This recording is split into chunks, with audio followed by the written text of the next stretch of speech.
Good afternoon, everyone. We'd like to welcome you to the National Small Business Week Fairburn luncheon, where we will be talking about putting your best foot forward on marketing strategies for small business owners. National Small Business Week is an important part of our economic development. It was started more than 60 years ago by the U.S. Small Business Administration and has celebrated national small businesses regarding their critical contributions, not only to local economies, but to our national economy at large. One of the things that we aim to do during National Small Business Week is not only highlight small businesses within our local Fairburn community, but also bring to the forefront many key issues such as financial resources, toolkits to enhance business operations, and bring in experts within the industry that can assist small businesses in their future growth and development.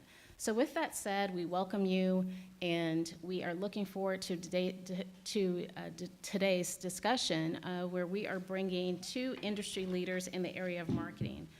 When we conducted our business retention and recruitment surveys with many of our small business owners, marketing was a key element. After they dealt with operations, they wanted to look at ways to market their businesses and strategies that were affordable as well as that were effective. So today we have Dave Dorrell.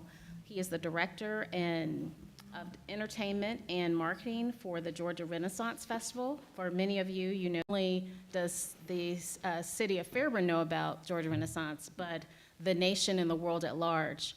The Georgia Renaissance Festival is one of the top 5 markets for the medieval times productions. And it's one of the top 20, according to our Georgia Bureau of Tourism, one of the top 20 festivals nationwide. So we are so elated to have Dave. Experience in the graphic design field, has also been an illustrator, worked in corporate America with marketing strategies nationwide. So we are very happy to have Dave with us today. I'll introduce Dave and then also Dave Dorrell. Welcome him. Of South Metro Atlanta. He's a graduate of Florida A&M University School of Business and Industry and a trained legal strategist. And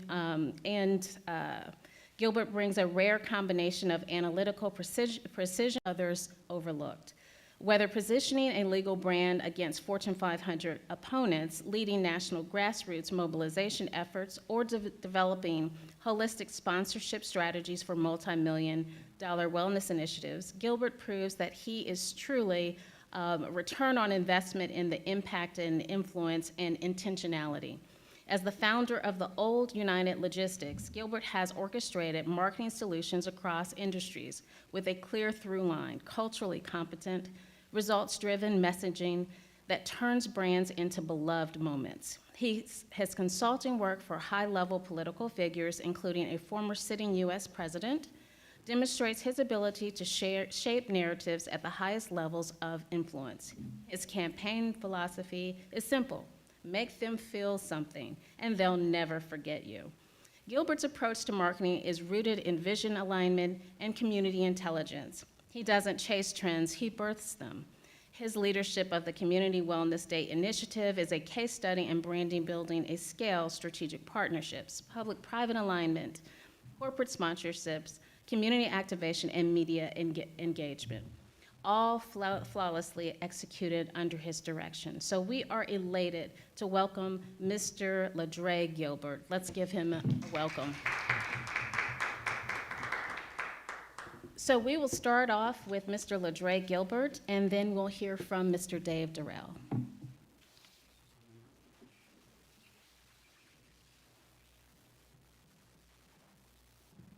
Good afternoon, everyone. First of all, whoever wrote that, I owe a debt of gratitude to, because I was listening to that like, who is that guy? But just thankful to be here today. Thank you so much, Sylvia, for the invitation. Just wanted to talk to you today a little bit about just my experiences, just a little bit about me. Before I get into my presentation, I come from a place where there is one traffic light in town, right? And it's so small. When we got a subway, we actually threw a parade because it was that big of a deal. Grew up on a farm. Every morning had to water and feed cows before I went to school. And I even took a dare from my baseball teammates that I would drive my dad's tractor to school, and I did, right? So that's the kind of place that I come from, and have an opportunity to be here today and learning from how to, utilize resources and being up against larger brands with more resources and more, money and things like that, having to think outside the box and learn how to tie things together to be able to try to get some of that same market share as these other larger corporations. So if I can go ahead and get started. This is one of my dreams, is to be able to do a presentation with this clicker thing. So the fact that I'm getting a chance to do that today is awesome. I just don't know how to do it. Going the wrong way. All right. Cool. All right. So, they've already done all this. Miss Sylvia did the part about me, and I told you a little bit more about me more personally. So what is a marketing ecosystem? So a marketing ecosystem is a fully integrated multi-channel system where every platform, message, and experience works together to create influence, drive engagement, and convert attention into revenue. So as a small business owner, I think that last part is what's the most important, is that not only do you want to get attention, not only do you want to be able to get people to engage, but ultimately you want to turn that attention, those eyeballs, into dollars. You want to turn them into customers, and those customers to pay. And I think that that's where the real strategy comes, because of course we're in a time now where you could have a person with a PhD or someone that be working in a very lucrative field, or should be a lucrative field, but you'll have a kid sitting at home playing video games that makes 10, 15 times that person's, because they're able to get the eyeballs, the attention. And so I have to really, before I get started, thank my college marketing professor, Dr. Richard Brand, because it was really him that, when I did my marketing concentration, got us to really think about outside the box of how to sell something to people, right? Sell an experience, sell a feeling, sell a product, but make that a lasting impression on that person. And so website SEO, so one of the things that I really have become accustomed to is having someone, so especially in a personal injury, right? Because if you go and you look around, there are a million personal injury firms. Everybody is the best personal injury firm. Everybody can get you this amount of money. Everybody can do that. They're getting more and more aggressive and more entertaining with trying to get you to come through their doors. But when it comes down to their website, when you go on the internet, there's a reason why when you put in personal injury firm, a name jumps up at the top, and that's called SEO, right? And so that SEO is algorithm driven. And so a lot of people will come to you and they'll tell you in your business, they'll say, hey, we can get you at the top of this algorithm. We can get you so when people search the keywords for your business, you can jump up at the top. But a lot of it's fluff, right? You have to really weed through that and understand, like, so the people have to really know what they're doing, because the algorithm changes so much. What is at the top of the algorithm in the morning might not be the same by noon. And what may be at the top of the algorithm by noon may not be the same in the afternoon. It's an ever-flowing market, and so you have to really understand what they're doing. So anybody that tries to come and say, hey, we can get your business's name up at the top, if they're not talking to you, if they're telling you about like a one-time transaction, then that person does not know what they're doing. It's an ongoing thing. So email marketing, this is another great way to build a business, in that anytime a customer interacts with you, you want to make sure you get their contact information. You want to get their phone number. You want to get their email, right? Because they can become now part of your database. your listserv.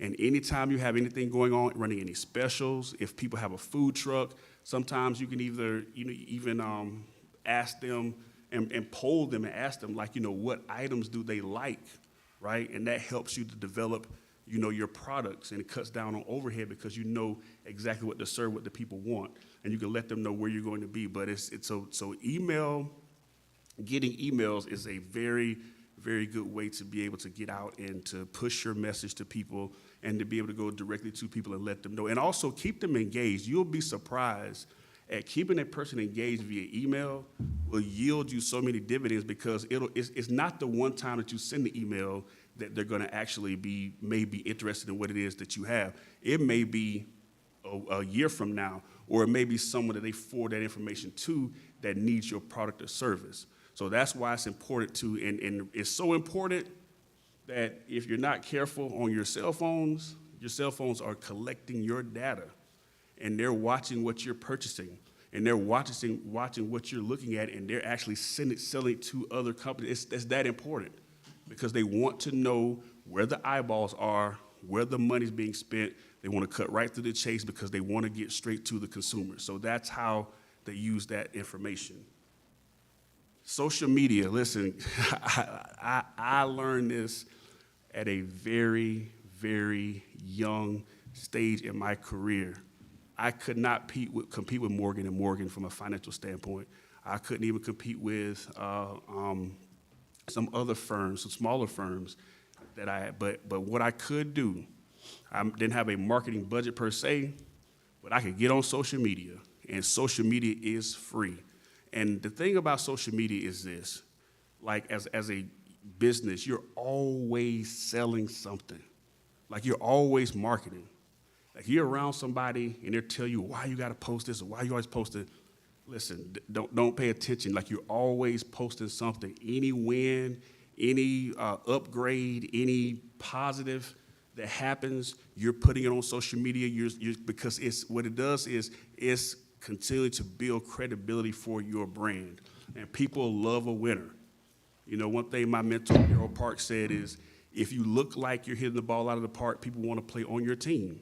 So you want to look like a winner. If any awards, any certificates, any graduations, or anything that's happening significantly or may seem insignificant to you, make sure you're putting that on social media. Social media is a free tool that is not just to be on there for hours at a time, scrolling and looking at things. You can use it to benefit you, right? Because I have a page for my personal page where I'm a little, I'll just say a little bit more loosey-goosey, but that's a private page. I have my business page. We run a page for the 100 Black Men of South Metro Atlanta. We run a page for the Mirror 100 mentoring program of South Metro Atlanta. I have an actual fitness page. Yes, I get in the gym. I do work out in the gym, and I, keep myself on target by posting stuff on there, as well as my public speaking page. So I have several pages not because I just like being on Instagram that much, because I realize that these are all tools that I can utilize to be able to push a brand that I'm trying to sell. Content strategy.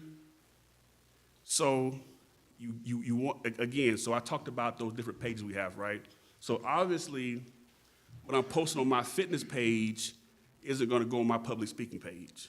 What I may put on my personal page, some of the crazy stuff I may put on my personal page with me and my fraternity brothers on the private account, definitely is not gonna make it over to the business page, right?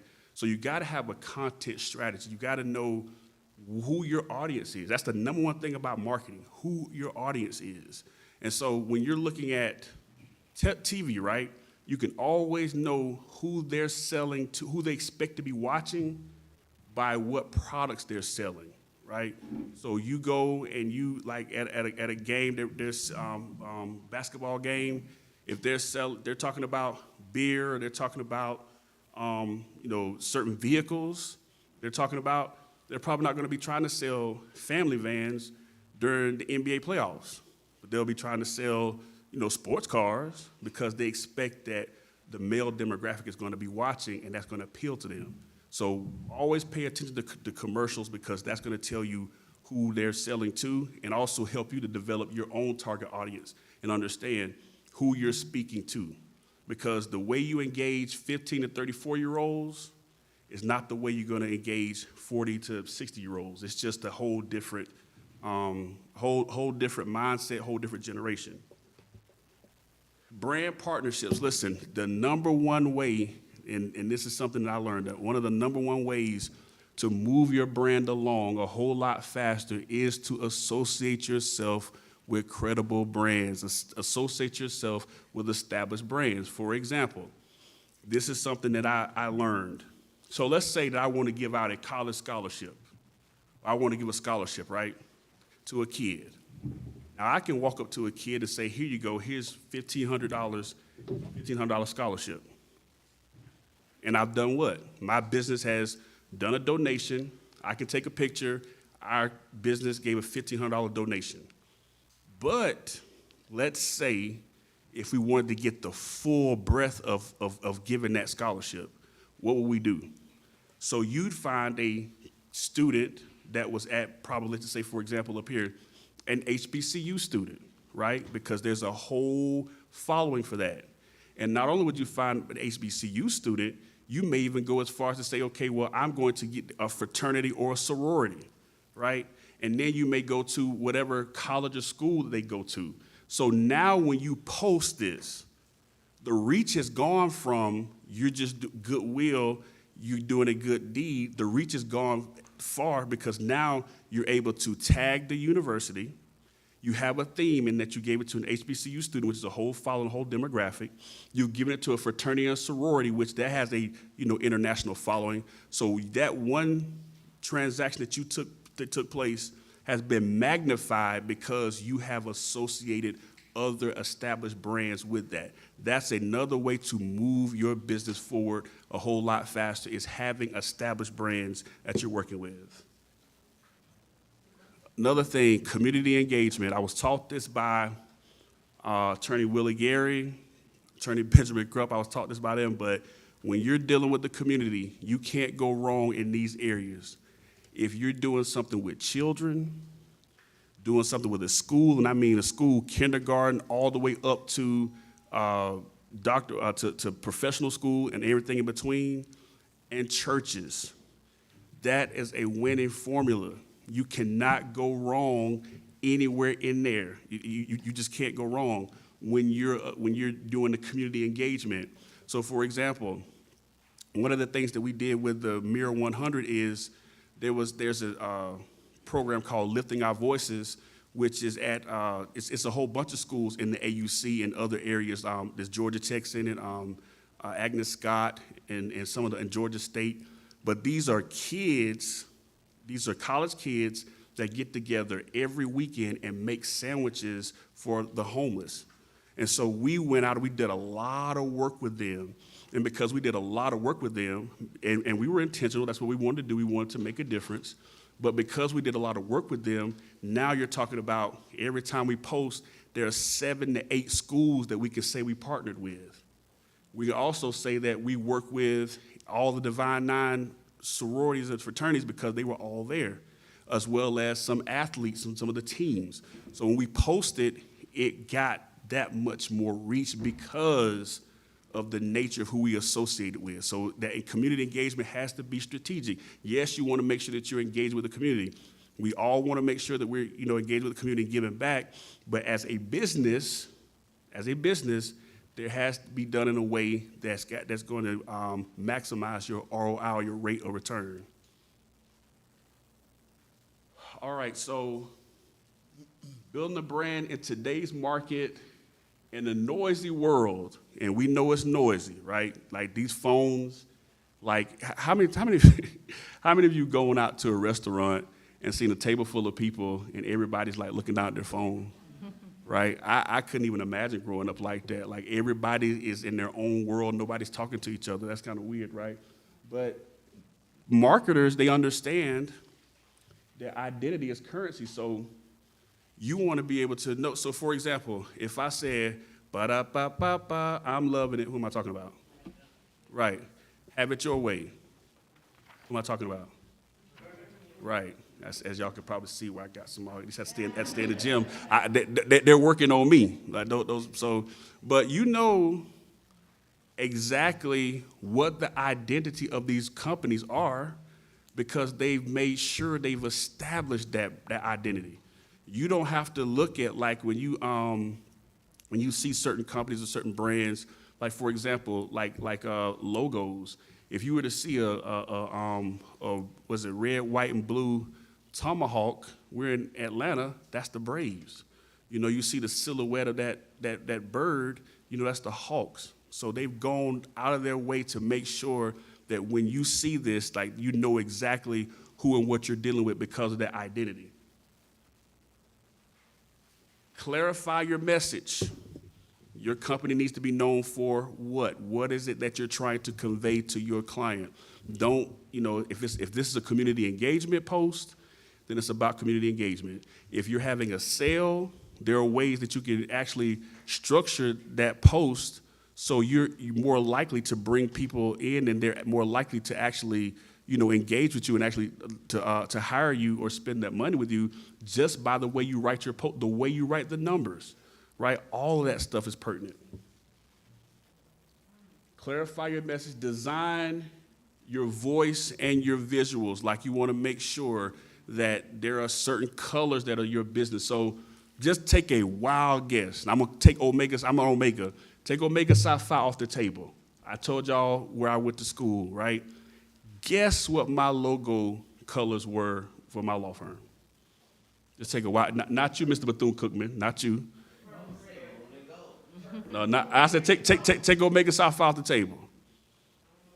I'm a FAMU rattler, double rattler. I was orange and green. Everywhere I went, my logo was orange and green. Everything I did, my polos were orange or green. Anytime we did shirts for anybody in the community, they were orange or green. Anytime we did the letter, it was all orange or green. So we wanted to make sure there was a consistency in our branding so that at some point, because for the first 5 years, I had a goal. I wanted to make sure that we built a brand so that after the first 5 years, I didn't have to put the Gilbert firm on my logo, that just the logo itself would stand on its own. So when people saw that, almost like a Batman or Superman, they knew exactly what they were talking about. But that takes work, and you have to be intentional. Again, define your audience. Talking to 15 to 24-year-olds, attention spans like this, you better get it out with you. You better capture their attention like that, or you don't have them. You have to really get your message out to them very fast, something that's going to catch their eye. Now, their older demographic, they're going to take their time. They're going to actually read it. They, got some experience, want to see if they can really decipher what you're talking about. So you have to take your time or make sure that your message is a message that's more full than it is if you're talking to, maybe a younger demographic. So it's very important that you define your audience. Consistency across all touch points. Again, there are some organizations that, they can change their logo. But one thing about Coca-Cola is going to always be red and white, no matter where they are. Pepsi's going to be red, white, and blue, right? Sprite's going to be white and green with a little hint of yellow, a little hint of lime, right? As they say, a hint of lime, a little hint of yellow. So these are consistent. If you see a pink Sprite can, then that would draw your attention because obviously there's something like maybe for breast cancer awareness or something, right? But that would be the inconsistency in their consistency. So they're so consistent that even when they're inconsistent, that you notice, and that's what they want you to do because that's when establishing your brand and establishing who you are and you have to definitely be consistent. Build trust through storytelling. Listen, as a small business owner, whatever your business is, make sure you're taking time to engage. When you have a customer or potential customer, talk to that person, find out what your shared points are, and get your conversation going and storytell. Let them know what your story is. Let them know how you got there. Humanize yourself because at the end of the day, if it feels like a transaction, then that might be just a one-time thing. But you build relationships by people knowing each other. Like Mr. Knight and I, we work with a trophy company because we have a lot of trophies done. And so I'm getting to know the gentleman, so I'm used to paying. When I go in, like I have to pay the invoice. The invoice is paid. The invoice is paid. I don't get the trophy until I get the invoice. So I'm used to that, right? Because I just moved to Atlanta. But Mr. Knight goes in there. Mr. Knight says, yeah, he donated this one, or yeah, we got this one for free. Because of the nature of the relationship over a period of time, that he's able to go in there sometimes, and I have learned to send him just in case he can get it for free and we don't have to pay. I've learned to do that, but it's just like the relationships, because obviously there's been enough trust, there's been enough relationship built between Mr. Knight and this gentleman to where he sees value in allowing us to be able to get one of those trophies for free.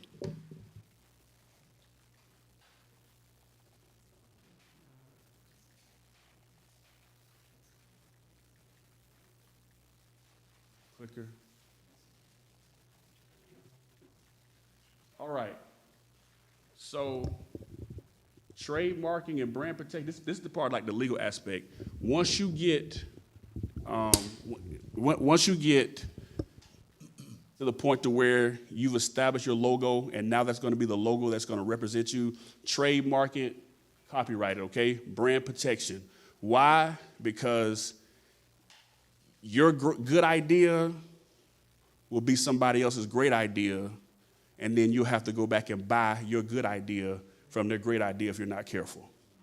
So it's very important that when you have a good idea, you have a good brand, you go through the process of getting it trademarked, get it patent, get it copyright, get everything that you can, especially on specific products, specific services, when you start calling things, because again, your good idea will, if you don't protect it, you have to pay somebody that had a great idea for your back to get your good idea.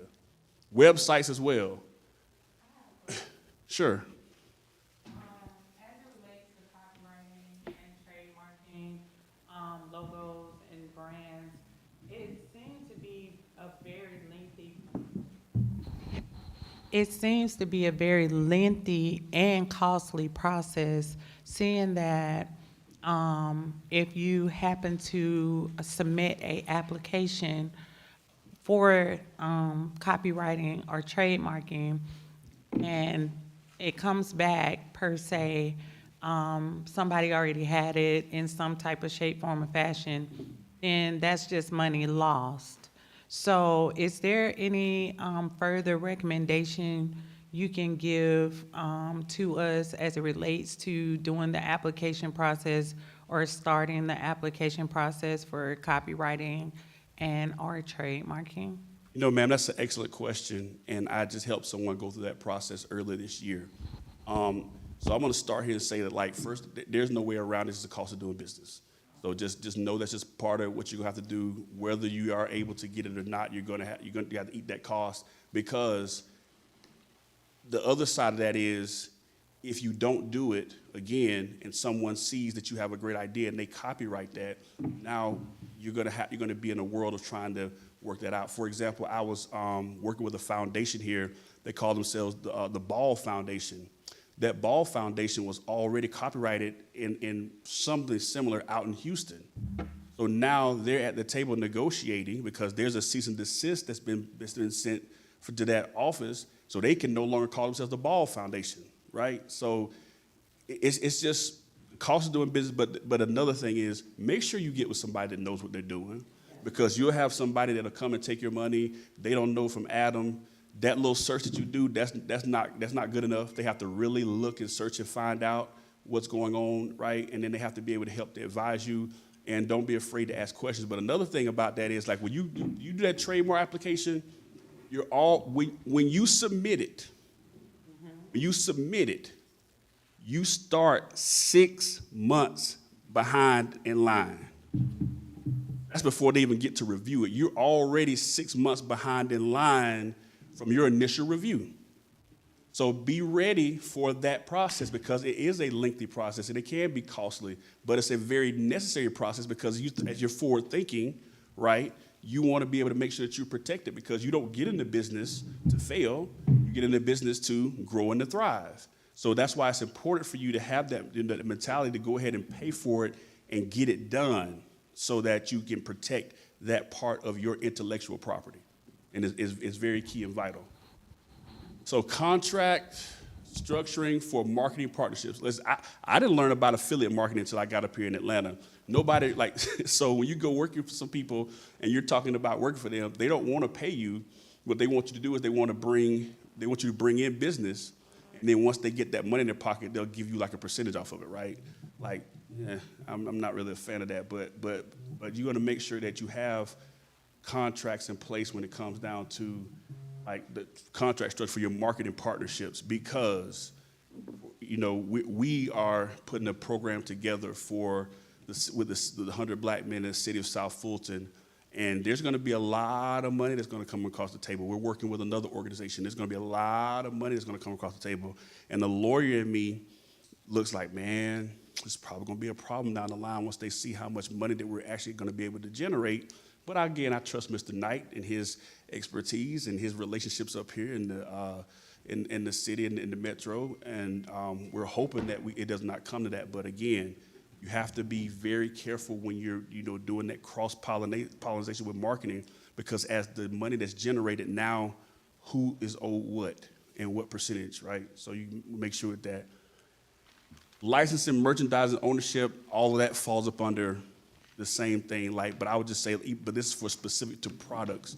Now, when we're talking about trademarking, that's for intellectual property, that's for logos and stuff like that.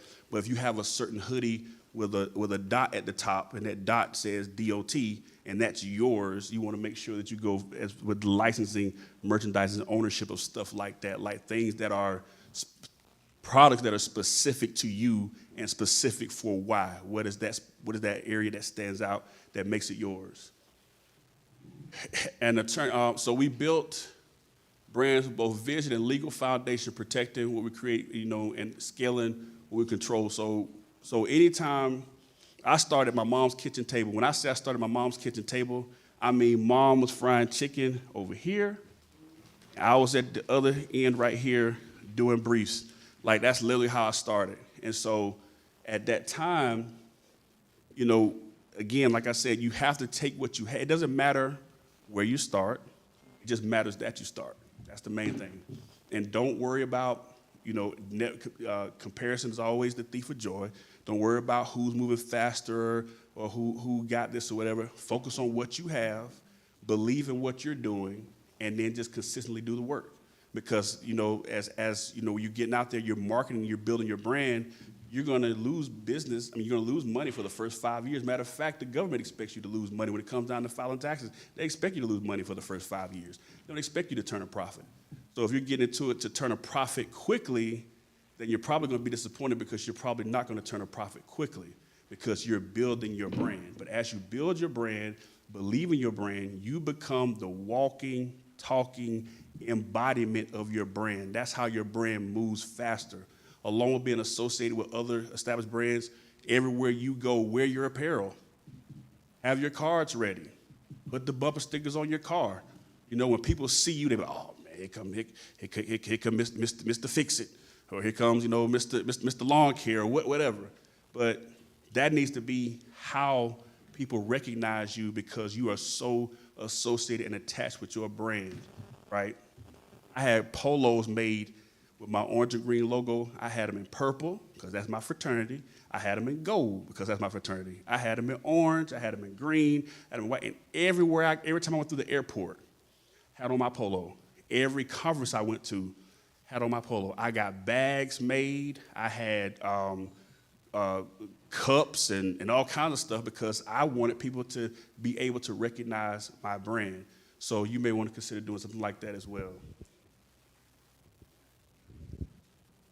So really quickly going through this, so here's the thing, marketing strategy that convert, because at the end of the day, we're not just up here talking about building a brand and looking pretty and standing out and that type of thing, and spending all this money, ma'am, to trademark and copyright just to say that you have this. At the end of the day, you want to be able to convert this into customers that become dollars that help you to be able to facilitate your business. So funnel building for products and services. So again, one of the reasons why you're probably not going to make profit in the first 3 to 5 years is because you're going to have to reinvest back into yourself. You see this young lady over here? my really good friend, this is me reinvesting back into myself. So that nice little invoice I got on Friday and waiting to clear today is probably mostly going to go towards her because I'm reinvesting in what I'm doing. So that's part of the, in real time, what we're doing. Influencer and ambassador strategy. Listen, this can be, especially here in Atlanta. One of the things that we did, so I'm just going to kind of give you a little part of my playbook. So we're doing a wellness day here in the city of South Fulton, and ours is competing with every other wellness day that goes on every day, that goes on everywhere else.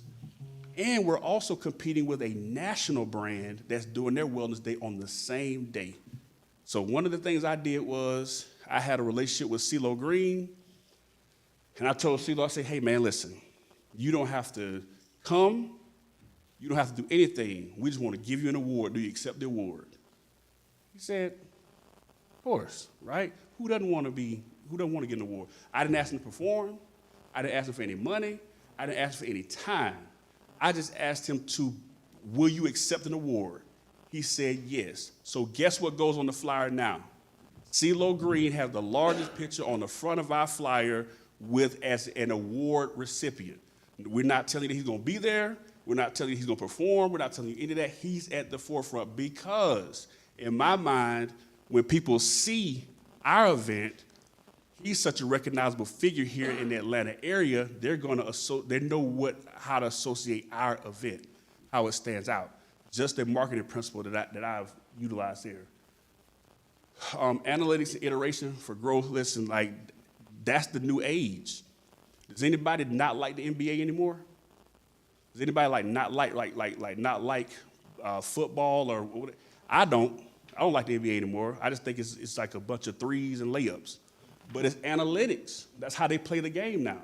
They have numbers that tell them if you shoot 100 threes, whether they go in or not, you're more likely to do X, Y, and Z. And that is the name of the game now. Your phone, your Instagram, your business accounts, your LinkedIn will tell you who you're reaching. They'll tell you who's looking at your page. They'll tell you who is engaging with you, and they'll let you know the people that what you're doing, what they're watching, right? And that is invaluable information because if you know who's looking, then you know how to direct your marketing towards those people that are interested in what it is that you're putting out. That's game changers. That's game changing information that's in real time that you don't have to pay for. Social media gives you that stuff for free, right?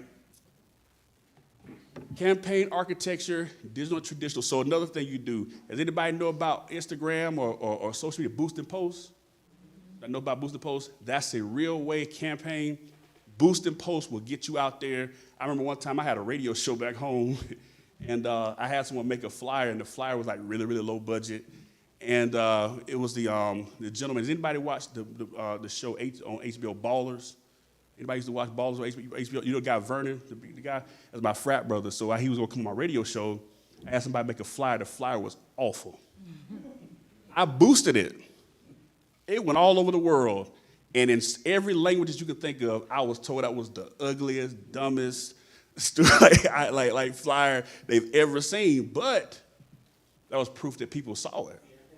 You know, I didn't care about the insults. I was just like, wow, I have that kind of reach, right? So that was the key takeaway from that. Content creation for emotion action. Listen, nothing will drive that algorithm faster than content creation. And I'm not talking about reposting what somebody else did. I'm talking about original content creation, whether it's pictures, whether they're videos, that type of thing. And here's a cheat code. When you create content, don't wait for people to interact with it. Send it to them and say, hey, like it, share it, comment, right? It's free. It doesn't cost you anything to like what I'm doing. And you know what? Another reason with the other accounts that I have, I don't wait on people. When I post something, I go to my fitness page and I go like it from this page. I go to my 100 Black Men page and like from that page. I like my own stuff to go ahead and get that algorithm moving.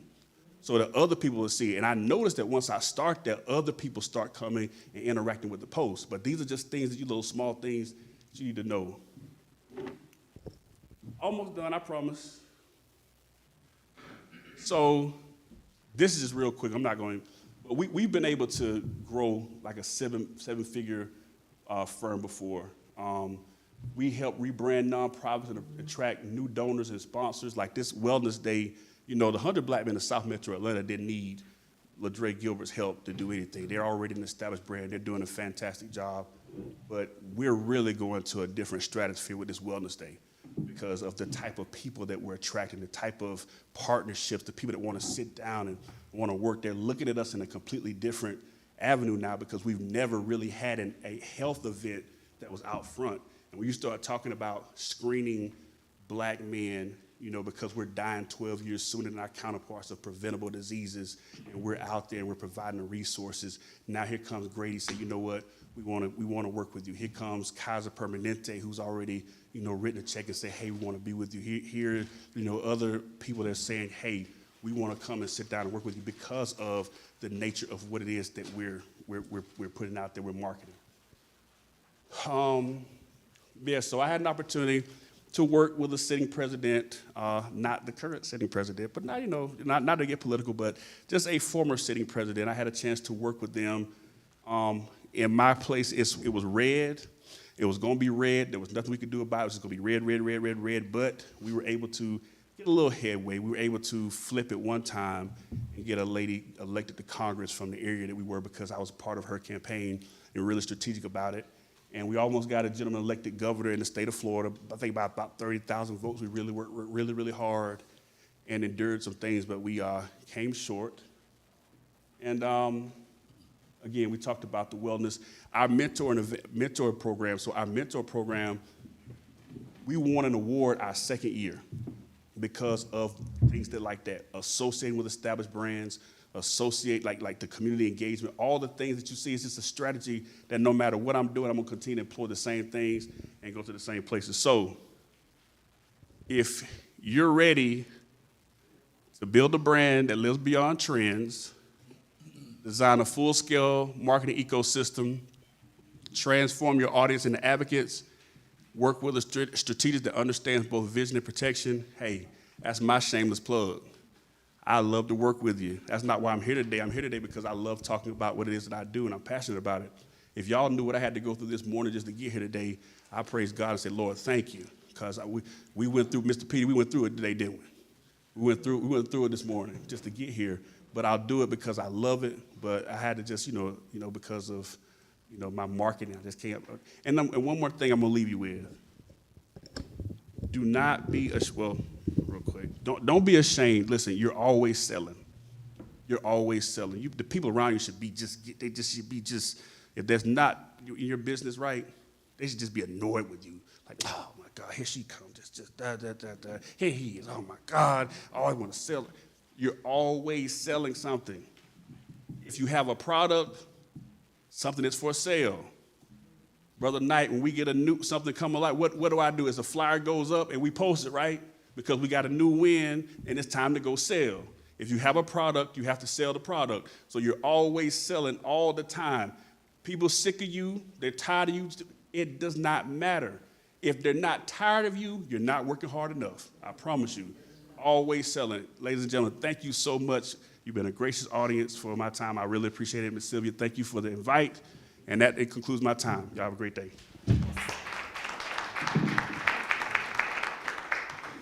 Thank you so much, Mr. Gilbert, and we appreciate all of the information, the insights you provided on building brand identity in today's market. Brands that win. We talked about converting key tools of maximizing effectiveness and influencers, ambassadors, strategies, content creation, and even measuring outcomes. Next, we have Mr. Dave Dorrell, and he has a wealth of experience also in the key areas of advertising, designing your graphics to win, eye-catching strategies, and just sharing overall experiences through not only 30 years working in corporate America, but working with one of the largest festivals and most effective festivals in drawing and building the brand. So he is going to just pretty much have a roundtable discussion, and he may be on alert. He may just ask you some questions as well. So, Mr. Dave Dorrell. Yes. Thank you. Good afternoon, everyone. How's everybody doing? So the first thing I want to say is what he said. So that's all great information. I just made some notes to make sure I didn't miss some things, and I'm going through and it's like, yep, yep. Oh yeah, who's my customer? Yep, that's it. So what I really want to focus on for my section is I'll tell you a little bit about my experience and what we do at the Renaissance Festival as far as our marketing plans and how we execute those. My background is graphic design, and I'm old enough to have come up during the time when I didn't have a phone attached to my hand 24/7, before everyone had a computer on their desk. So it's a really interesting journey for me to go from everything was done by hand to now the digital side, and it's incredible, to see. I was just talking with an older woman who was a designer as well, and we were saying how, back in the day, you had to deal with a myriad of folks just to do a magazine. You had photographers, you had people that would develop the plates, and you had the printer, you had all these other things.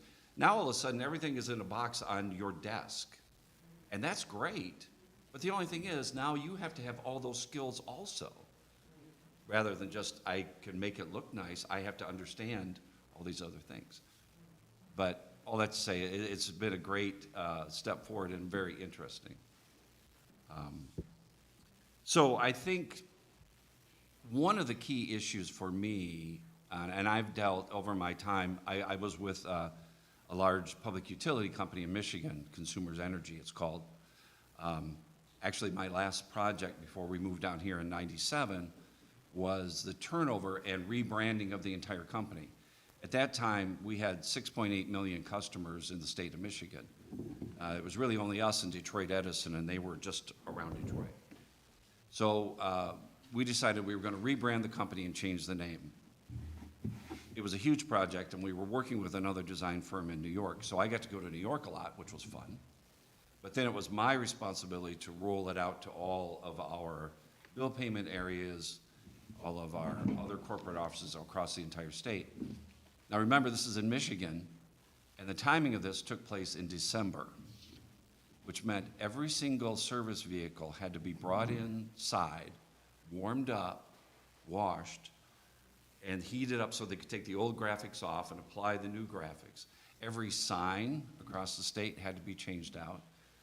And at one point I just said, why are we not doing this in April? Why does it have to be now?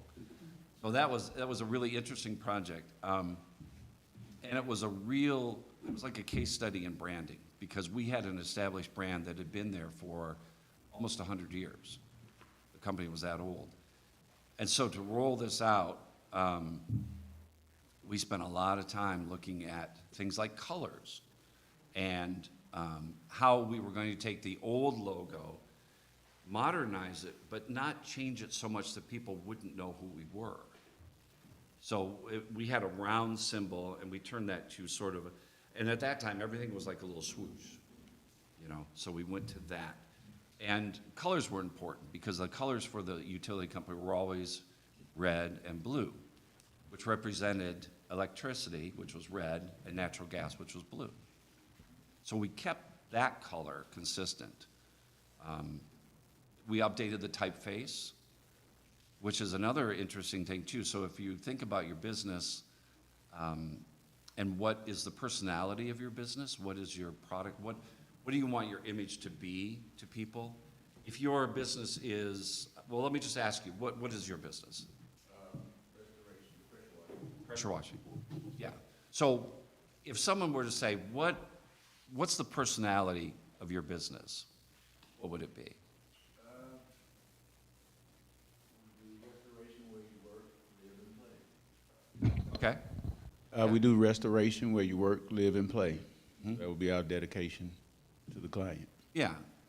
So I would think that one of the things you'd want to portray would be like, hey, we are stable, we are competent, we are trustworthy, things like that. So that can be reflected in the typeface you choose for your logo or your company name. If you do a typeface that is very grungy looking, people might go, I don't know. It looks like it's pretty cutting edge, but if you go with a more traditional typeface, which is typical of, like, say, a bank will always go with a very traditional typeface for the most part because it exudes confidence and stability, and because that's your money, right? Where our logo actually is more of a water base. Yeah. So it's a little bit more friendly and Yeah. inviting. Yeah. Our colors are pretty much blue and white, Yep. not necessarily the colors I'm wearing now. But Sure. Yeah, see, that fits in perfectly. Because with that, you want to be friendly, right? And you want to be approachable and a little more fun, you know? I've seen some companies where, for whatever reason, they like a certain color combination or they like a certain typeface, but it really just doesn't fit with what they're trying to sell. You know, you want people to look at it and go, oh yeah, I know what that is. I know what that is. So, for example, we've been in business 19 years. The first 3 to 4 years, it was named Splashed Unlimited. Uh-huh. That was in my not understanding the marketing part. We did a lot of commercial work, and I started noticing all the commercial vehicles only had initials. And when I went to MW pressure washing, now we do all the DeKalb County school system. We're kind of all over Atlanta now because you don't know what background or what ethnic group, you don't know anything about the business itself, so it just represents an invitation Yeah. to all cultures. Yeah. And it sounds a little, with just initials, to me, this is just me, but it always sounds a little more refined. It's like, this must be an established business because it's initials. You know, that's the impression. So, Because Splashed Unlimited kind of told you where I was from. yeah, You know, you got James and John on a job application. If you see James, you may not know exactly who they may be. But if you have an ethnic name, let's say Splash Unlimited, it kind of tells itself, or a young lady named Alexis instead of Tracy. So certain names kind of can categorize people to judge you. So that's Right. why I went with the initials, so there wouldn't be any judgment towards the business. yeah. Yeah, that's true. That's very true. And that's one of the things I think is really important too, and that's one of my notes in here I was going to get to is, you know, the personality of your business. A lot of times the personality of a small business reflects their owner, obviously, because you're starting the business and this is something you're passionate about. So you're going to put a lot of yourself into it. But I think it's important to look at how you structure that, and that yours is a good case in point. Start off with something you think sounds cool or sounds great, and sometimes it'll work fine, but at some point you think, why am I not progressing? It could be as simple as that.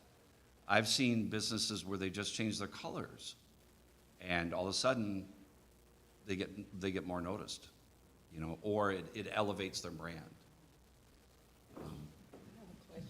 Yeah.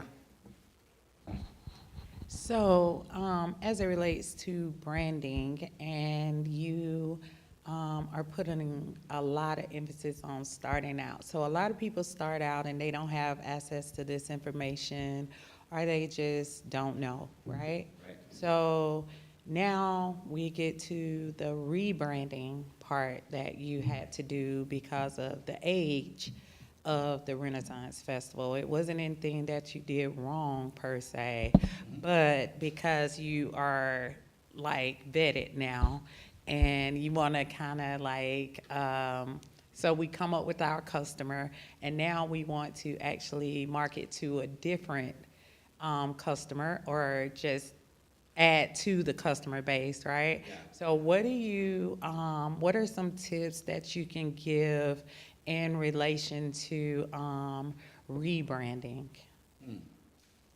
Rebranding can be really tricky. I think the biggest thing is make sure you understand. You can jump in anytime. You can understand. Make sure you understand your customer really well, and make sure that you understand who you want to go after before you do that. In the case of the Renaissance Festival, you know, when the festival started, it had a certain look. Now, we're a little unique in that because we are set in a particular time period. So our logo and our look is always going to be something medieval looking, right? So we're a little unique in that. But we have redone the logo, we've redone the colors several times I haven't been there for 40 years, but even in my time since 2013 when I took over the marketing,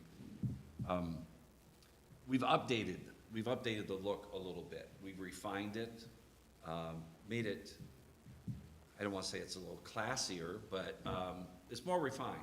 Before, it was a little hand-drawn looking, which at that time fit just fine, but as we've gotten bigger, we've made it a little glossier, I think is the term I would use, you know. And we're being very consistent in our branding with our colors, which back in the day when they started, they didn't know and they didn't think about that.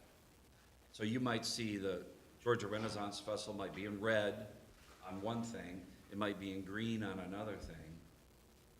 So it's super important that you, like Coca-Cola, you always are in the same color and have the same look. Now, you can have different versions of that, obviously, depending on what the vehicle is you're putting it on. But to get back to your question, yeah, rebranding, just make sure you understand your current audience and then who you also want to reach. You don't want to rebrand it so dramatically unless nothing's working, you know. And you don't want to throw out everything because you've got some investment in your brand to begin with. I would say, you know, think about rebranding as a tweak. You want to tweak it around a little bit. Maybe you want it to be a little more modern in some way, but don't throw out the baby with the bathwater. Just tweak it enough so you get maybe a cleaner look or a more modern approach, but keep some elements there for some consistency. That's my advice as a designer. That's what I would do. Either keep the colors the same and change the typeface slightly or change the look of the logo. I don't know if it's just a typeface, if it's just a name, or if you've got a symbol or there's a graphic that goes along with it. You know, you can modernize that a little bit. There's been plenty of cases where large companies have taken whatever their graphic is, their symbol, and you can see it over the years with like beer companies and big, I'm thinking like Kellogg's and places like that. They will change part of that logo and it just gets more refined. It gets a little slicker, I guess, you know. The other thing that's interesting too is some years back there was kind of a trend where everyone was taking their very modern looking logos and going back to sort of a retro look a little bit in some markets. So yeah, at the festival we have changed our logo slightly over the years, but now we have a very consistent look to the branding. Going back to my consumer's energy story, one of the things that we developed was a pretty thick branding guidelines book, because we're dealing with, our main office, I think we had 9 designers all working on projects. And I had to come to them and say, hey, in the past you've been able to pretty much do whatever you want, but now we have to stick to this color palette, and we're using these typefaces, and all of our photos have to follow this sort of theme. And that was a tough sell, because some of these folks have been working there for 20, 30 years. And to have me, and I was young at that time, to come in and go, no, we're doing it this way, they all went, But once they understand why we're doing it, you know, to keep the messaging consistent and the brand, then they kind of understood it. And it wasn't as difficult as I thought, because it sounded like we were going to handcuff them and all the creativity was going to be gone. But what they found was it actually sort of freed them up to do more, because they knew sort of where the box was.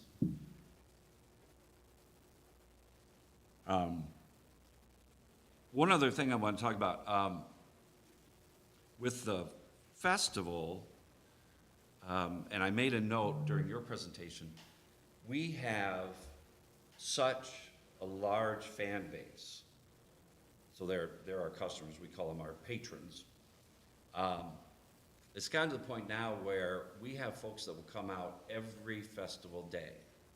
And there are 17 days in our season for all 8 weekends.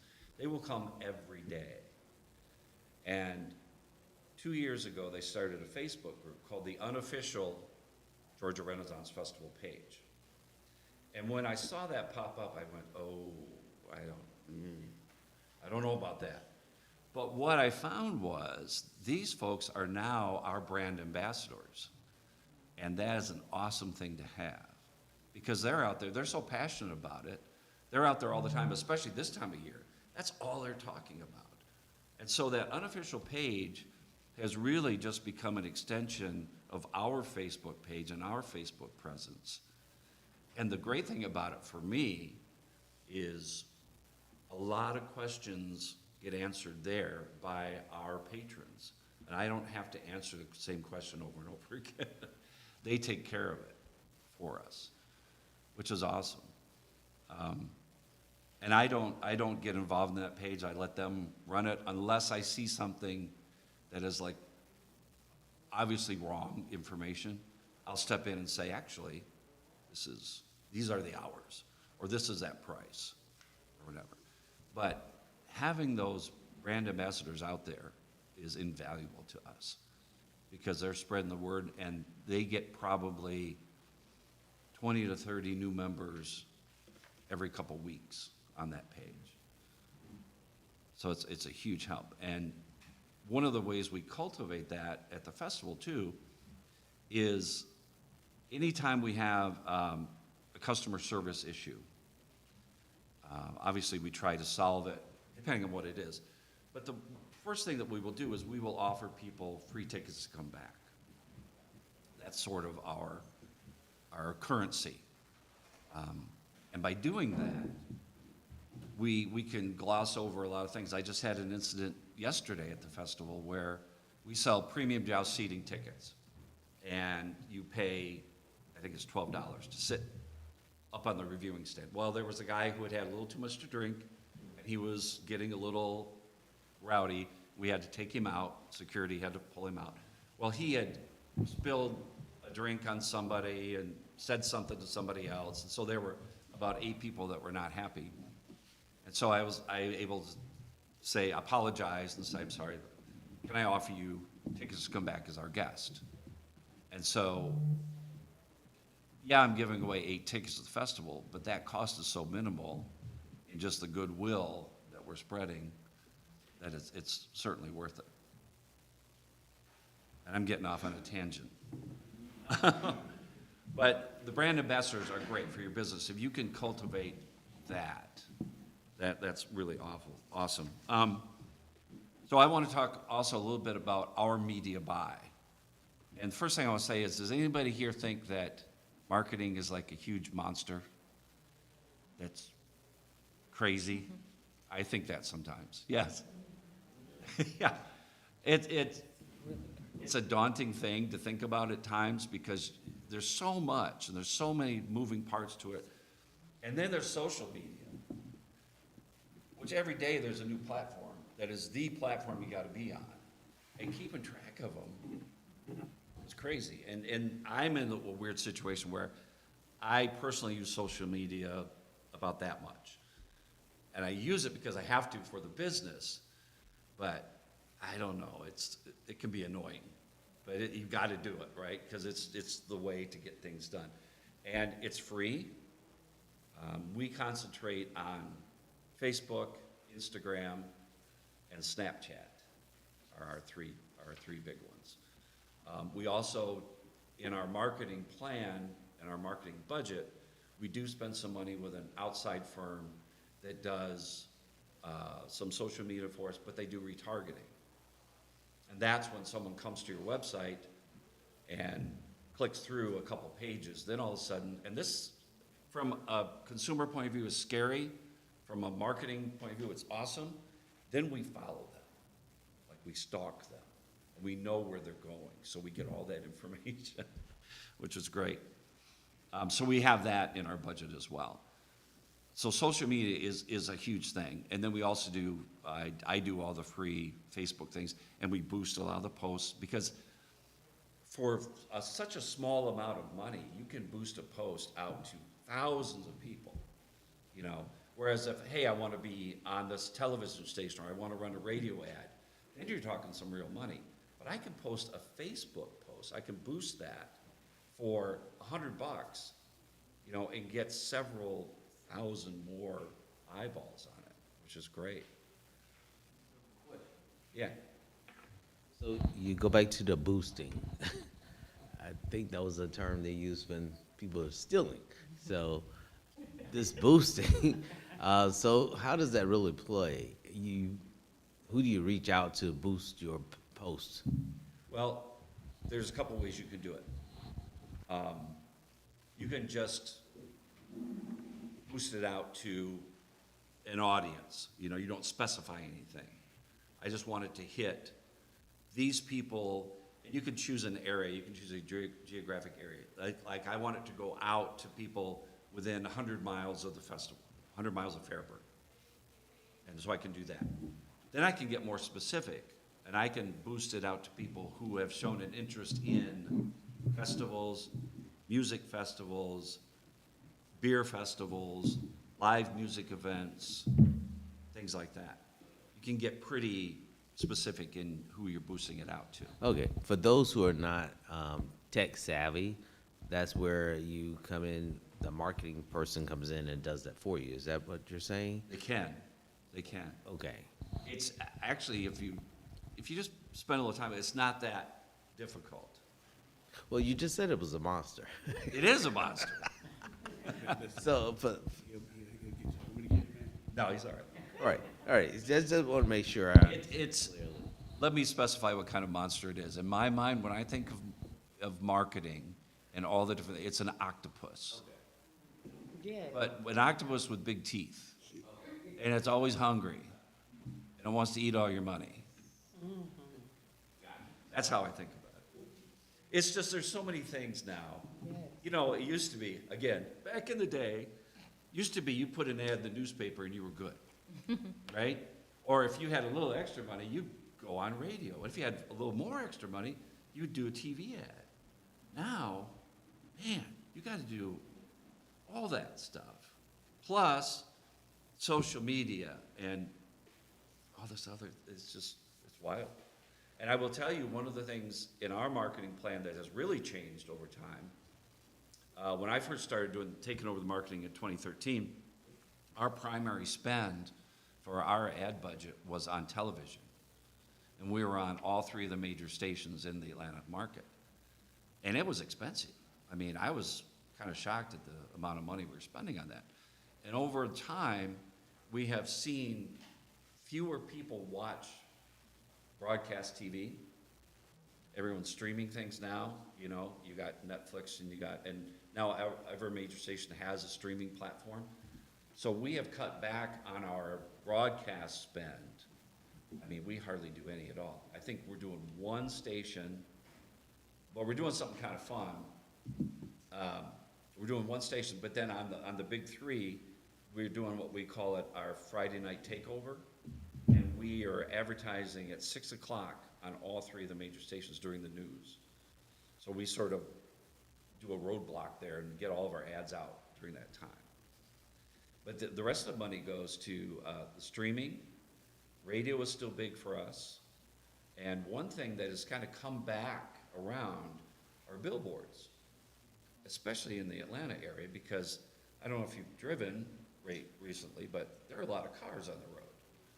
And with the digital billboards now, it's so great because I can kind of pick and choose where I want the billboards to be. And if I want to change the message tomorrow, I just send them the new file and it's up there like instantly. And the other cool thing in our contract is they move the boards around every week. So every week I get a list of, hey, here are the boards you're going to be on this week. And so we strategically move those around town. So billboards are another. So our top three are radio. We got our social with the retargeting, billboards, and then from there we do streaming, TV, and then traditional broadcast. I do some print with some smaller people around town, but we do trades. So what I do is I will say, hey, I want to advertise in your smaller print publication. Like, for example, this one right here. You see, we've got a full-page ad in here. That's a trade, and what I do is we trade tickets for that, which is great because Mike and Ellen Simpson, who run this publication, number one, they know everybody, right? So I will give him a chunk of tickets, and he gives them out to everybody that he runs into, too. So it's sort of a cool little perk for him. We do that with a lot of small publications and newspapers around town. As he was made mention of the trophy company, I do the same with them as well. Yeah. So it's a barter system. So a lot of times I tell small business owners, build a relationship with other business owners, because sometimes it's not the dollar, it's the relationship that allows you to move your brand a little further than it does. Right, absolutely. Yeah. One of the questions that came from one of our small business registrants they were not able to be here in the room is, what is the most important part of marketing in this AI era? AI, yeah, sure.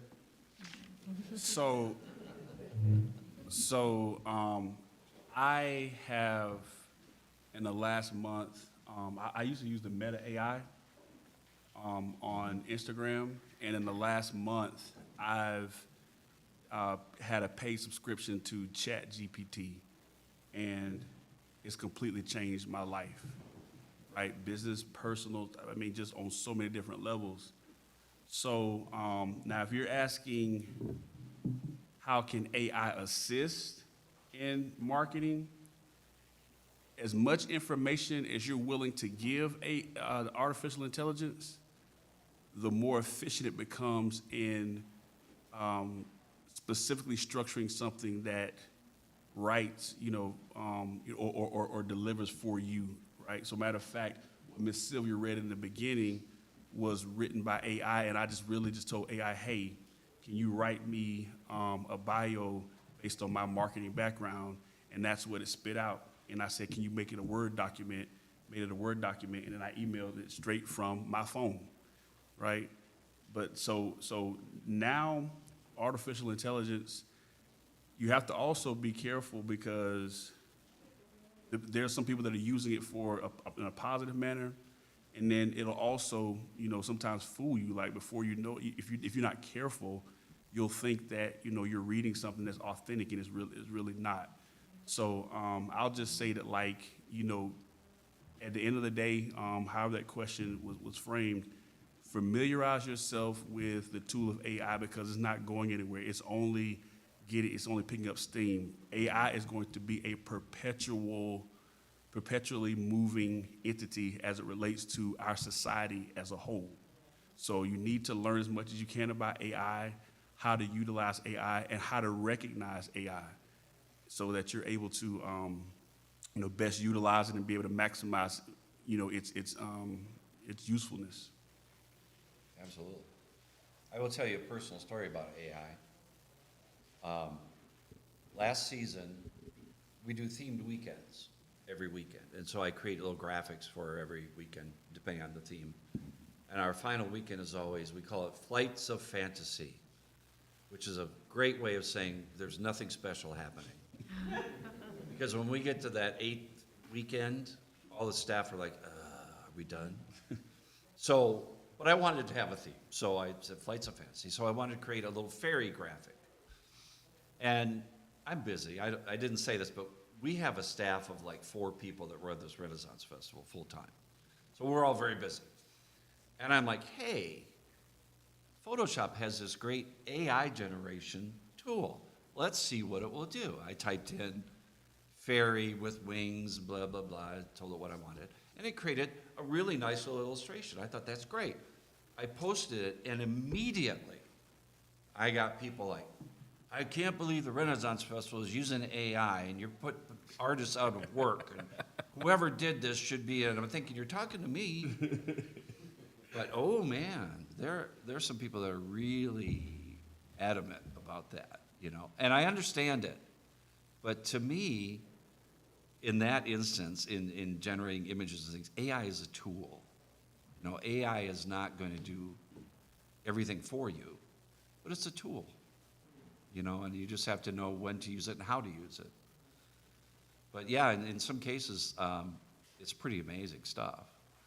You know, I read where if you get a document, let's say someone sends you a PDF file, it's 40 pages. Mm-hmm. It will go through and you can say, hey, give me a summary, give me a 10-page summary of this document. And I always make this like, it does this. And it'll come back and it'll give you the summary. And then you can say, rewrite this as if you're explaining it to a 10-year-old. Yep. And it will like dumb it down for you so you can understand it easier. You know, that part of it is really amazing. You know, but then you also have the dark side, where you know it can create some information that looks absolutely legit that is not. Not at all. Yeah, so it's going to be tricky. And I just want to add real quick about the AI. I just, you know, implore you to just like play with it, you know, like really, and you have to get to, if you really want to truly maximize AI, you have to be comfortable. It's almost like whatever you want your assistant to be. If you want an assistant, and this is how you want your assistant to be. This is how you want your assistant to talk to you. This is how you want your assistant to be. I mean, you have to give it all of that information. I think we call it prompts. But the more information that you give, because like he said, I'll sometimes take like an article and take the link and then put the link in there. It'll go ahead and read the entire article, summarize it, and then ask me, okay, what do you want me to do with this? Do you want me to? And anything you tell it, it will take it. It asks you, do you want me to turn this like into an affirmation, or you want me to do this, or you want me to do that? I mean, it's amazing. But you know, whenever I asked it something about Florida State one time. And it was telling me about, you know, some all-time great Florida State players, and it was throwing in Warren Sapp, and I'm thinking to myself, now wait a minute, that's University of Miami now. So you definitely have to check behind it to make sure that the information it's giving you is accurate. But for the most part, it's a very helpful tool. Yeah. I have a question. First of all, is this recorded? Yes. Okay, good. Secondly, Mr. Gilbert, or both, with the multiple pages that you have, do you ever use, I know you don't commingle, so to speak, but do you ever use them to like boost another page? Kind of like as a referral, like, or something like that? So let me go back, and I think that Merlin, first of all, Dave, you did a fantastic job in explaining that. But Merlin, specifically, how you boost your post is you go and you hit the boost button. There's a boost button on your post. You hit boost. You hit boost, and all the information that he said about how you want to boost it, it'll walk you through it and how much money you want to spend. So that's what I wanted about boost it. And now what you're saying, so it has to make sense. One of the things that I don't do is I have, like, our 100 Black Men page has the most reach out of any page that I've ever run before. But I have to have restraint. I don't just put up, like, this, for example, me coming here today. It wasn't directly related to the 100, So I didn't put it on that page. But I did put it on my public speaking page. I did put it on my company's page. I did put it on my personal page. And I did do collaboration. So it's now tagged on all, it's now posted on all 3 of those pages. So the answer is absolutely yes, ma'am. I do that. Make sure that you utilize certain pages. But again, because of the consistency of messaging and the strategy, it has to make sense. Because like I said, for example, like, you know, unless I'm just trying to really brag about how I can get in this suit that I couldn't 6 months ago, this wouldn't go on my fitness page.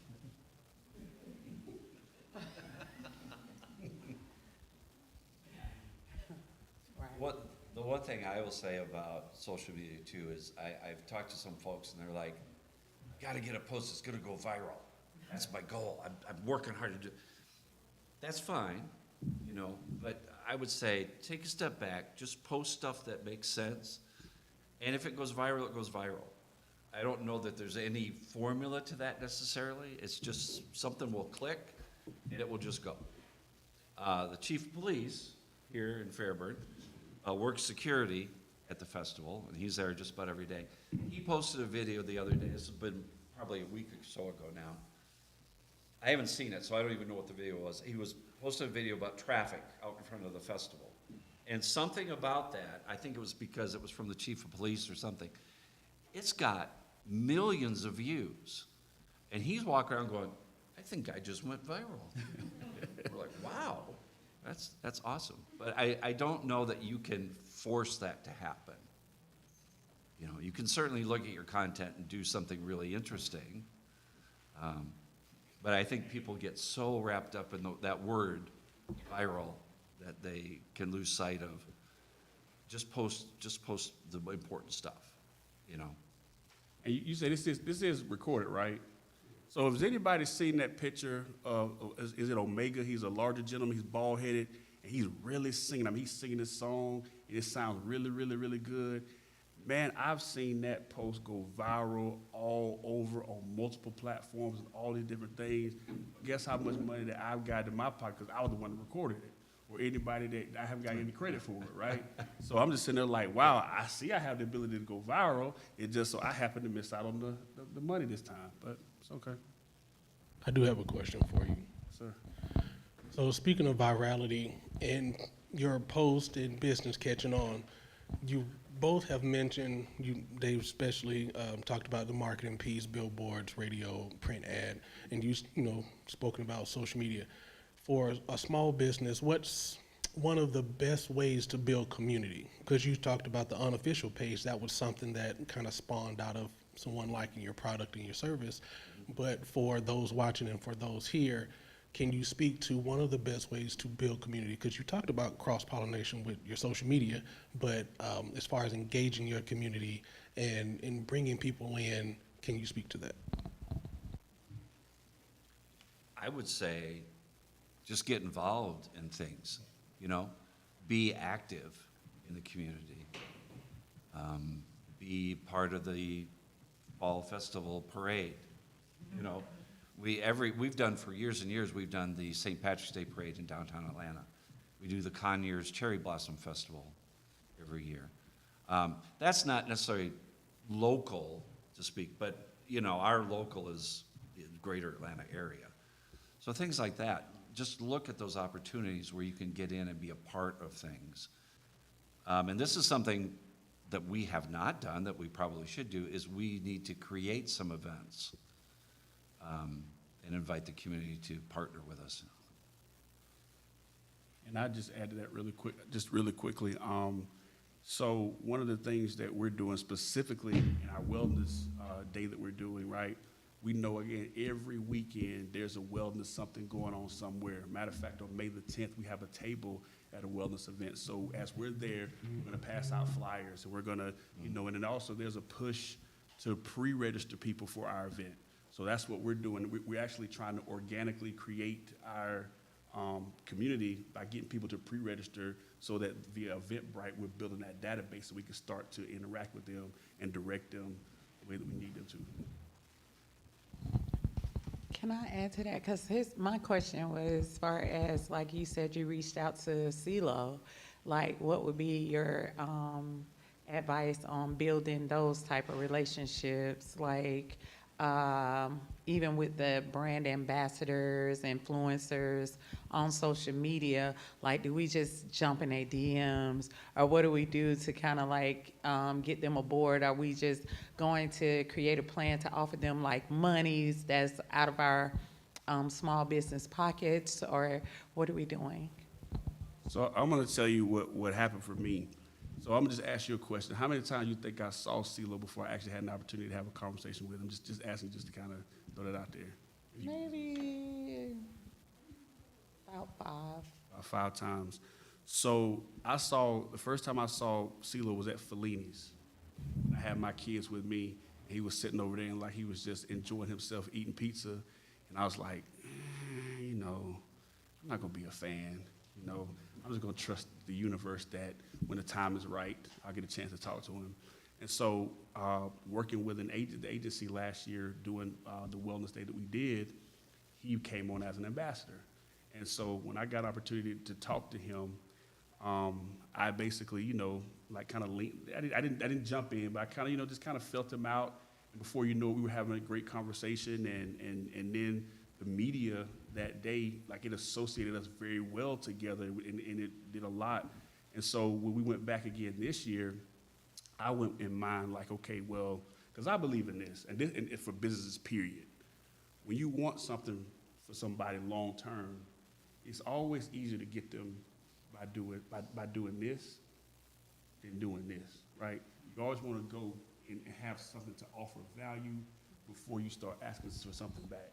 So I thought about, like, okay, to get CeeLo Green working with us, he did a lot of work with us last year for free. Let's tell him that, okay, like, we want to honor you for the work that you've done, so that as you come and be a part of us, you're not just coming just to like, okay, I gave my time last year, I'm giving my time this year, I'm not getting anything out. No, sir, we want to honor you like you're our honoree. You're the person out in front that we're saying is our healthcare champion because of the work that you've done. So it's kind of like structuring the transaction in a way that they see it as being mutually beneficial, right? But be willing to give first before you look to receive.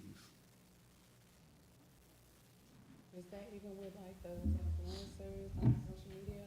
Influencers, I mean, that. I have a friend of mine. She's an actress, and we just built an organic relationship. I was at a restaurant in downtown, and I was there. One of my friends was going through a very hard time, and she was kind of talking out loud. The lady heard her from a distance and came over and started ministering to her right there, and then we became great friends. Now at that time, I didn't know this lady was in Lifetime movies. I didn't know that she was, working with Country Wayne, or she was doing all this type of things. She had all close to 1 million followers. I didn't know that about her. I just knew that she was a very genuine, authentic person that I vibed with. And over time, again, when she poured into our Mirror 100 program. So when we had our inaugural Mirror 100 award, she was one of our original awardees. And so that was because, we asked her, we placed her on platforms to be able to talk about, she's very passionate about mental health and wellness, right, in our community. So we gave her platforms for her to be able to talk about that, and we, awarded her for her work. So now we go to her and we say, hey, we need this.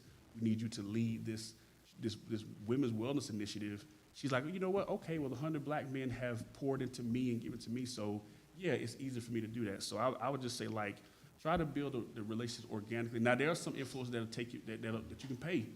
They'll take the money, and beware of those people that come in your inbox and say, hey, you give me $50 and we'll get you 100,000 followers. Those are just bots. They have access to bots. You know what a bot is? Yeah. So they'll have bots that'll just, anytime you put 1,000 people just like it just because they're just little computers that just come and just like it like that. So, but I would just say try to build organic relationships with people that are mutually beneficial, structured transaction, and that can actually help push your agenda forward. That's homework. Oh. Get it out. Okay, I just had one more question, and this is gonna end it for me. So, is your business Old United Logistics? LLC, yes, ma'am. LLC? Okay, and you have a marketing firm? Well, we're consulting. Part of what we do is marketing. We do legal, we do business consulting, and we also do nonprofit development, nonprofit program development. Okay, so I was just wondering, both of you guys, so you are digital marketing, for Renaissance, right? Digital. Yeah, I do all the marketing Okay, all the marketing. and all the design work. Okay, so so that's how I need to know, because what I'm running into, like you said, the marketing is an octopus, right? So there's so many aspects of marketing. What I've been running into a lot in my business is trying to, in the process of trying to hire the right marketing firm. Because there are so many aspects, you get companies that actually have a specialty. Right. So marketing is broad. So like I asked this young man or asked this gentleman, like, hey, are you a marketing agency? He gave me the specifics of what it is that he does. But because there's so many companies out here that know that most of us in small business, we don't particularly know what the different aspects are, or we are short for time or pressed for time, I found that a lot of them try to take advantage of that by offering a broad and an array of services as it relates to marketing, but they only have one specialty that they kind of aim to please in that marketing strategy plan. So as it relates to hiring a well-rounded marketing firm, is there any advice that you can give small businesses on how to hire these people, or if we should even be hiring at a certain point, or what should we be doing as it relates to trying to get assistance with building the brand and the different levels of marketing as it relates to the different aspects, or however. I don't know if that makes sense. Sure. but- Oh, yeah, it makes sense. Total sense to me. I ran my own design firm for a little while, and I found myself being in that little niche where so many small businesses know, hey, I've got to do marketing. I need to find somebody to do this stuff because, you know, hardly anybody has that talent in-house, right? So they're looking for people, and yes, you can, I've seen it where you hire, you know, my neighbor's kid can do this, so I'll hire him, right? And you know the quality you're gonna get there. Or I can hire this firm out of Atlanta, but I can't really afford them.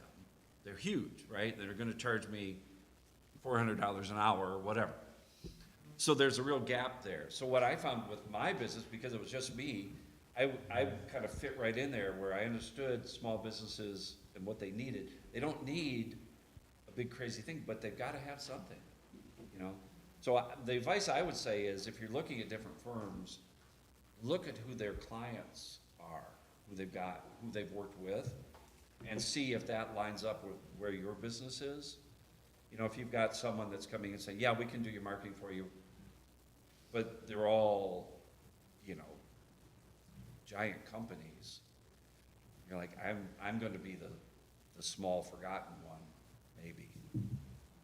But I mean, it just depends too. I mean, find somebody that you feel comfortable with also.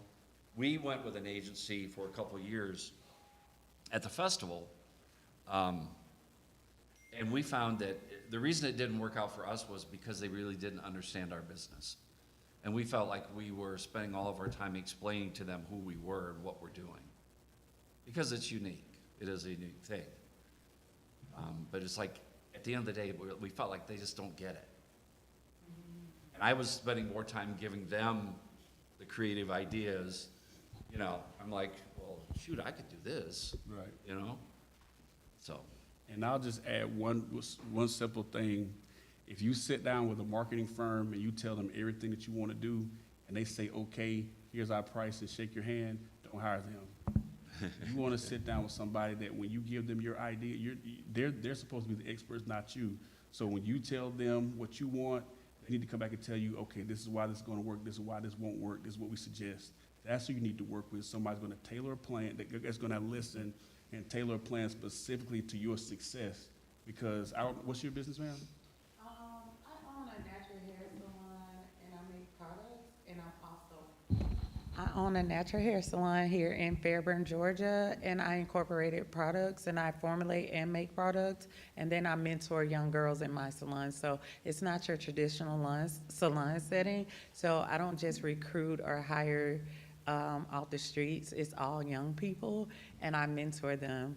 And I'm just having a hard time finding people that understands the brand as a whole and how I want, or helping me to come up with a strategy to kind of bring it together, or either separate it or whatever it needs to be done to bring awareness to it, basically. So just based on what you just said right there, right?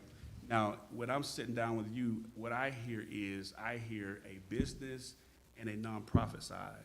I hear a business that's for profit, but I also hear a nonprofit that can potentially access grants and donations and can be run in a way that it can be self-sustaining, but not put pressure on the bottom line of your actual business, right? But that's the type of thing that a real marketing person is going to be able to think about. Because, sir, what you have in a landscaping business, you said landscaping, right?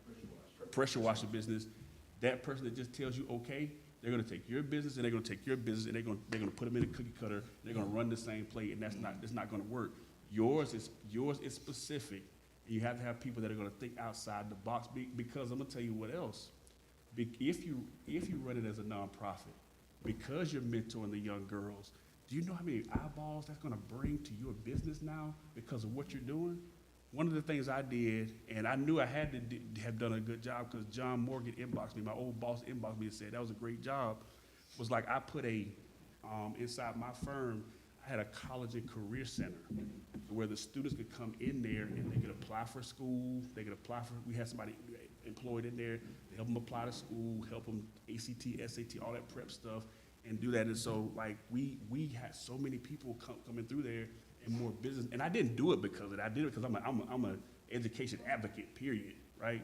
But I did know it from a marketing standpoint, even how I named it. I named it after my godfather, who was the person in my life that had actually gone to college. I got my parents and my godparents that raised me. He was the only one that had gone to college and got his master's, and so I named it after him. And just all those aspects of like thinking outside the box, which is going to magnify, your reach when you do something. Thank you. Was that a good marketing for me? Did I sell myself? Yeah. Okay, good. All right. I think the Wanna big make thing sure. is if you're gonna hire somebody, you want them to bring something to the table. Right. Yes. Right? You don't want to, like I said, with our agency, I felt like I was giving them all the ideas. And I'm like, what do you guys do? And that's what I've been running into. So that's been the problem, and that's what I've been running into. I've been spending a lot of money without getting an ROI. Yeah. And a lot of these companies make you sign contracts up front, right? Oh, yeah. And then that's without getting any return, or now they're doing it to where it's not even result driven. So, I mean, it's just been discouraging for me, but still, I don't give up. I just keep going. And that's why I'm here, to keep networking and getting more information, because unfortunately, I'm learning through trial and error. We all are. But, I mean, like you said, that's the cost, that's the investment. So, thank you guys for that. I do The have thing is not to stop, Yeah. right? I have a question for you. So we spend a lot of time, as we near the end of our program, we spend a lot of time talking about ads, social media, and you both have mentioned digital imagery and then specifically content creation. So for those who are struggling to possibly even have resources or even know who to hire, can you speak to, on the advertisement side, about imagery and consistency and how someone can use, and this goes into you, about user-generated content, about, it doesn't take a whole lot to show what you have going on. So can you speak to, I guess, user-generated content on the social media side and, I guess, professional imagery and or product photography, those types of imagery on the advertising side?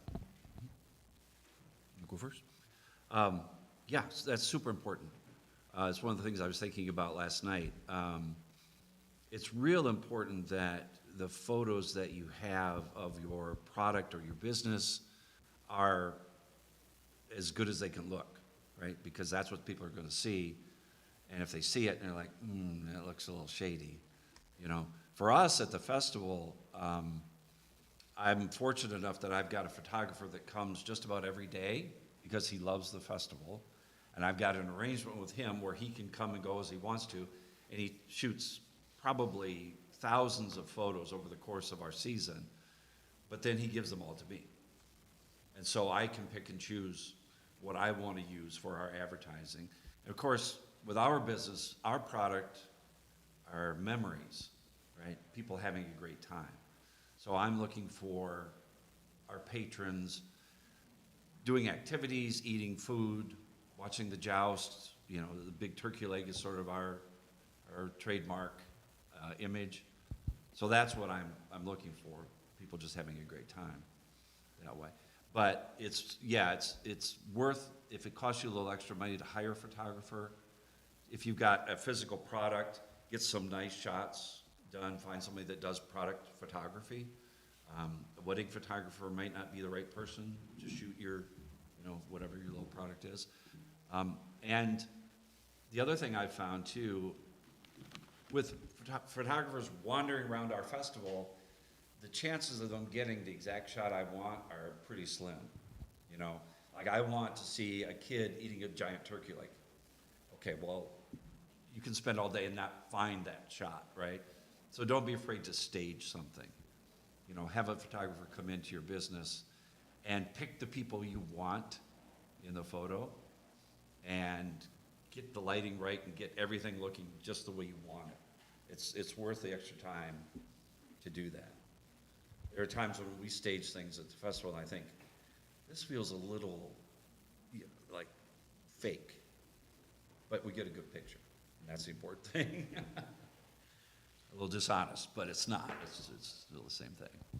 And I'll just add on the content creation side. One of the things that's been a game changer for me whenever I learned this last year working with this agency was like B-roll content.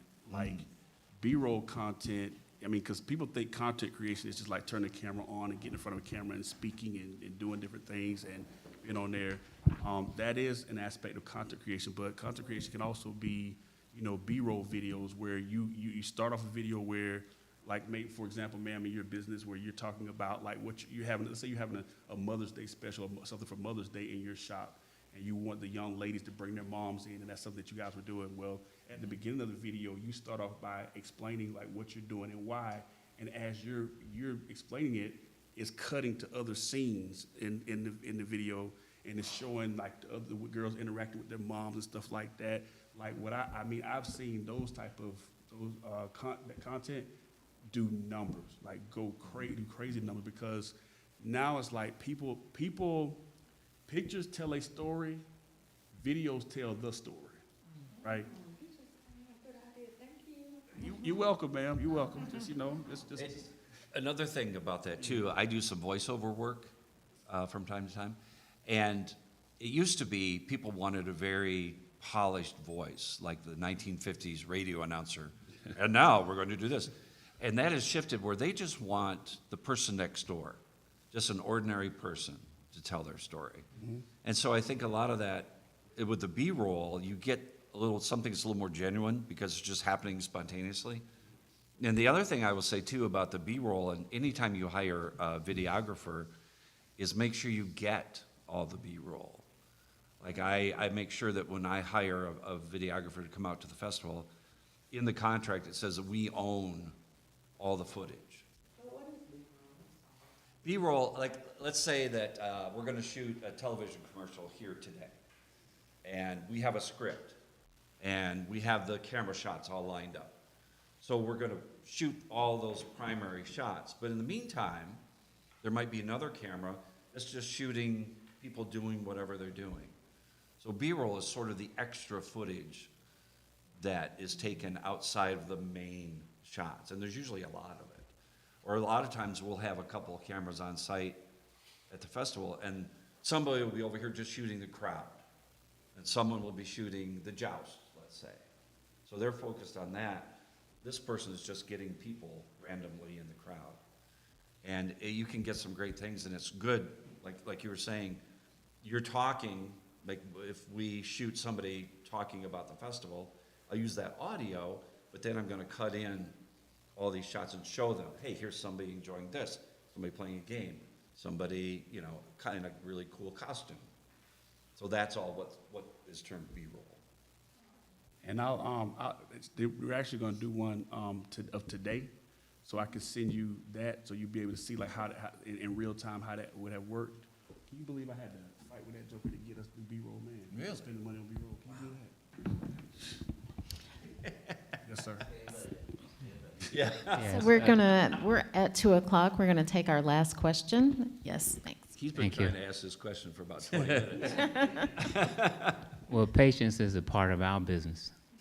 With your CBD store in Fairburn, our corporate office had partnered with WSB, some MBA marketing firms, Uh-huh. magazines, and it wasn't really, they didn't get the kickback they thought they were going to get from it. And of course, we're under some of their rules and everything here in Fairburn, but I never want to forget about word of mouth. Right. Our word of mouth business, this is our 5th year now in Fairburn. We have not spent a dime with anybody on marketing. We have Mr. Knight here. That's all you needed. That's it. We have every customer that comes in our store that markets for us. Because everybody that comes in our store almost know all their kids, their parents, and I know what car they drive. Because I walk them down the sidewalk, you know. So AI and everything, I'm catching on. I'm that back in the day guy, you know, how we used to do it. Right. What I've learned in car sales and other network marketing businesses, people do business with people they like. And that's what have brought us to be in a 5th year here in Fairburn at your CBD store. Everybody's not familiar with the products. And comes education, they get educated when they come in. Sometimes we don't let them make a purchase on their first visit. We get them samples, so make sure it's the right product for them. And it's worked for us, you know, but we're still looking at different ways to improve, get those numbers up. But I just don't want to ever forget about the way we used to do business and the way we used to walk in the door at companies to fill out applications and be able to talk to somebody, you know, rather than them not knowing who you are. Right. So with every customer that comes in our store, well, they know who we are. Me and my wife, Loretta, my son, Jordan, and even my niece. I mean, my customers don't want a non-family member behind the counter because they fear like they might lose something because it's not just them buying our product that works for them. The relationship, just to be able to come into a store and relax and have conversation and do business. You know, so with the AI and everything that we're figuring out, my wife know more computer than I am. I'd rather walk them down the sidewalk and talk to everybody. Right. You know, and do business that way. But the AI and the social media, all that are free stuff, I'm with, because our company, our corporation spent a lot of money on marketing and didn't really get anything back from it. Well, the thing about your product is uniquely situated in that it already has a built-in community.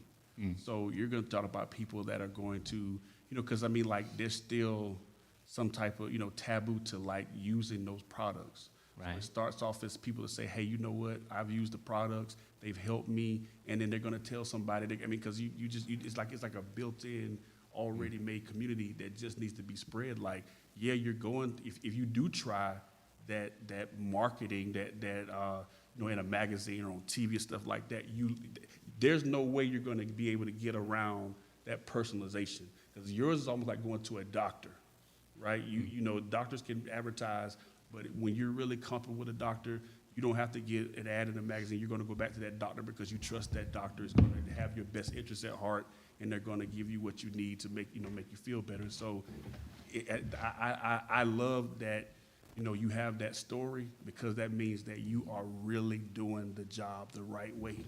Okay, I wanted to make sure that I wasn't stuck behind the times with this AI thing. You know, we'll continue to do business like we do, word of mouth. And if we need to add a little more something, but in small business, that budget is so small, Yes, sir. you know.